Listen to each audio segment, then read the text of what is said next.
ഈ വിദ്യാർത്ഥികളുടെ ചാർജ് വിഷയത്തിൽ 14 കൊല്ലമായിട്ട് ഞങ്ങൾ സർക്കാരിന് നിവേദനം കൊടുത്തതാ. അത് മാത്രമല്ല 2 പ്രാവശ്യം 2 കമ്മീഷൻ സർക്കാരിന് റിപ്പോർട്ട് കൊടുത്തു.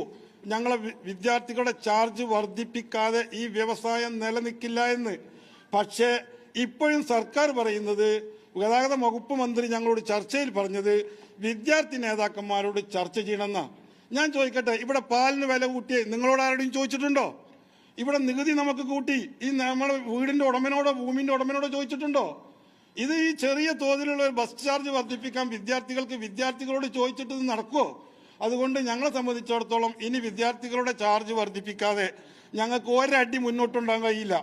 അതേമാതിരി തന്നെ ഞങ്ങളെ തൊഴിലാളികൾക്ക് നിങ്ങളറിയണം, കേരളത്തിൽ ഇന്ന് അതിഥി തൊഴിലാളികൾ ജോലി ചെയ്യാത്ത ഏക മേഖല സ്വകാര്യ ബസ് വ്യവസായമാണ്. ഈ സ്വകാര്യ ബസ് വ്യവസായത്തിൽ ഇന്ന് അതിഥി തൊഴിലാളികളില്ല, നമ്മളെ മലയാളികൾ മാത്രമാണ്. ഈ ഞങ്ങളെ ബസ്സിലെ തൊഴിലാളികൾക്ക് മാത്രം ഇന്ന് ഓട്ടോ തൊഴിലാളികൾക്കോ ടാക്സി തൊഴിലാളികൾക്കോ യൂബർ തൊഴിലാളികൾക്കോ ഒന്നും PCC വേണ്ട. ഞങ്ങളെ ബസ്സിലെ തൊഴിലാളികൾക്ക് മാത്രം PCC വേണമെന്ന് പറഞ്ഞാൽ അതിൻ്റെ അർത്ഥം എന്താ? ഈ സമൂഹത്തിന്റെ മുമ്പിൽ ഞങ്ങളെ തൊഴിലാളികൾ ഒരു ഗുണ്ടകളാണ് അല്ലെങ്കിൽ സാമൂഹ്യ ദ്രോഹികളാണ് എന്ന് ചിത്രീകരിക്കുന്ന ഒരു നിലപാടാണ്.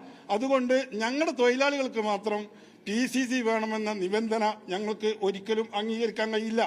അതുകൊണ്ട് ഞങ്ങൾ സമരമായിട്ട് മുന്നോട്ട് പോവുകയാണ്. ഞങ്ങൾ സമരത്തിൽ നിന്ന് പിന്മാറാനോ മാറിയിരിക്കാനോ ഞങ്ങൾക്ക് സാധ്യമല്ല.